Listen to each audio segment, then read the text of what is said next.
గుడిసెలు మేమేం చేసాం తెలుసా? గొడ్ల పావులు కొంతమంది అంటారు ఆ పావులు సరే చేయవచ్చు, అది తప్పు, చాలా తప్పు. అది నేనైతే ఒప్పుకోను. మనం జీతం తీసుకుంటాం, ఎందుకు తీసుకుంటున్నాం? ఆ వృత్తి కోసమే కదా. ఆ పిల్లలకి మనం 5 గంటల్లో కనీసం ఒక 2 గంటలు చెప్పాలి సార్. 5 గంటలు చెప్పాల్సిన పని లేదు పిల్లలకి, ఒక 2 గంటలు చాలు మనం మనస్ఫూర్తిగా చెప్తే. వచ్చిన గ్రామ ప్రజలు మనల్ని అడుగుతారు, ఏమైనా మాస్టారు మాకు ఇది రాసి పెట్టండి, లేకపోతే ఇది జరిగిందండి, ఫలానా రైతు ఎట్లా ఉందండి, ఫలానా వాళ్ళు ఎట్లా ఉన్నారని చెప్పేది మనకే. కాకపోతే మనం కూడా మనకు తోచినటువంటి న్యాయాన్ని చేకూర్చాలి. అంతేగాని మనం ఏదో గొప్ప అని, లేకపోతే మనం ఏదో గొప్పగా పొగుతున్నారు, మన దగ్గరకే వచ్చారు అని మన భావన ఇప్పుడు మనలో ఉండకూడదు. అంచేత మనం మన వృత్తి ధర్మంగా మనకు చేతనంత వరకు మనం ఆ చిన్నారులకి మనం తోచినది పైకి పోతూనే ఉంటాం. మనం చూడండి, ఒక బిల్డింగ్ కడతాను ముందు, అరే ఫౌండేషన్ గట్టుకుంటాం అంటాం. ఎందుకంటున్నాం మనం అంటే ఫౌండేషన్ కట్టుకుంటే బిల్డింగ్ మనం ఎంత బిల్డింగ్ అని కట్టుకోవచ్చు, ఎన్ని అంతస్తులని వేసుకోవచ్చు, అంటే ఎంత మనం దూరాన్ని పోవచ్చు అనమాట. అందుకని మనం ఈ ప్రైమరీ స్కూల్లో చేసేటువంటి ఉపాధ్యాయులకు నేను చెప్పే సలహా ఏంటంటే, తప్పనిసరిగా మనకు చేతనంత వరకు వాళ్ళకు చిన్నారులండి, వాళ్ళ హృదయం ఏదైతే ముద్రపడుతుంది అదే ఉంటుంది. వాళ్ళ విద్యాభ్యాసం మంచివారు కాదు అంతవరకు తప్పనిసరిగా ఆ పిల్లలకి విద్యాబుద్ధులు నేర్పాలి, వాళ్ళని ఉన్నతమైన మార్గంలో నడిపించాలి, మంచి విద్యాబుద్ధులు నేర్పించాలి. కాబట్టి మీరందరూ కూడా తప్పనిసరిగా టైం మెయింటైన్ చేయండి, మీ వృత్తి ధర్మాన్ని మీరు నిర్వర్తించండి. అప్పుడు మేము ఎవరేమో నేను ఎన్నో చేశా సార్, నాకు ఎన్నో ఒడిదుడుకులు వచ్చింది, కానీ నన్ను ఎవరు ఏ ఆఫీసు కూడా నేను ఇంతవరకు 31 సంవత్సరాలు నాకు కనీసం నా ఎస్ఆర్ మీద ఇంత ఒక ఎర్ర అక్షరం వాళ్ళే. మరి నేను చాలా చేశా, నేను చేసే నువ్వు 4:30 తర్వాత నువ్వు ఏదైనా చెయ్యి నువ్వు.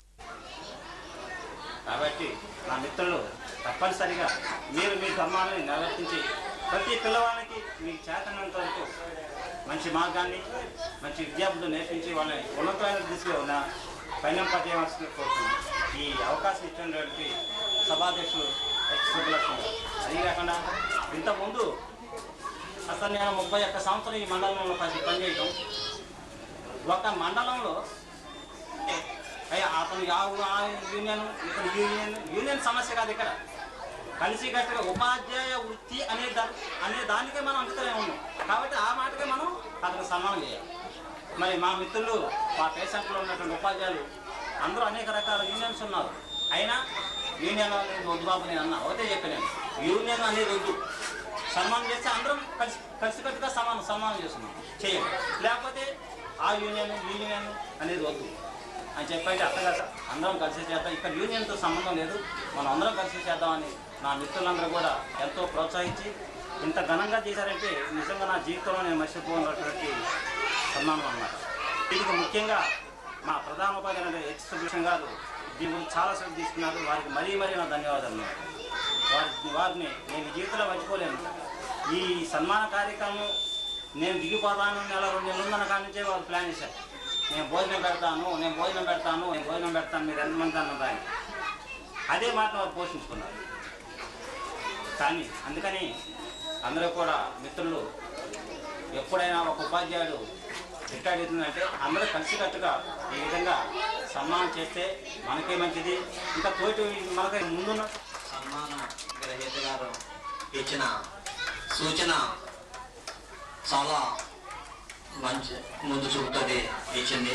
ఎందుకంటే భావితరంలో ఉద్యోగం ఏ విధంగా చేయాలి, వారు ఈ కార్యక్రమానికి సన్మానకర్తగా ఇచ్చేసిన ఎంఈఓ గారికి కూడా జ్ఞాపిక సన్మాన గ్రహీత గారే ఇస్తారు.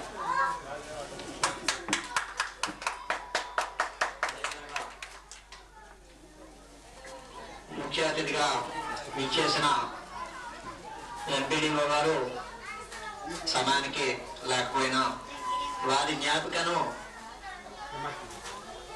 హెడ్ మాస్టర్ గారు, అధ్యక్షులు వారు వారికి అందజేయవలసిందిగా కోరుచున్నాం.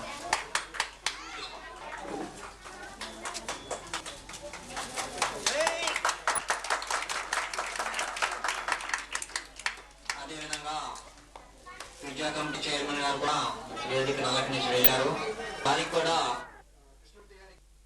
ఉపాధ్యాయుని హెచ్ సుబ్బలక్ష్మి గారి చేతి మీద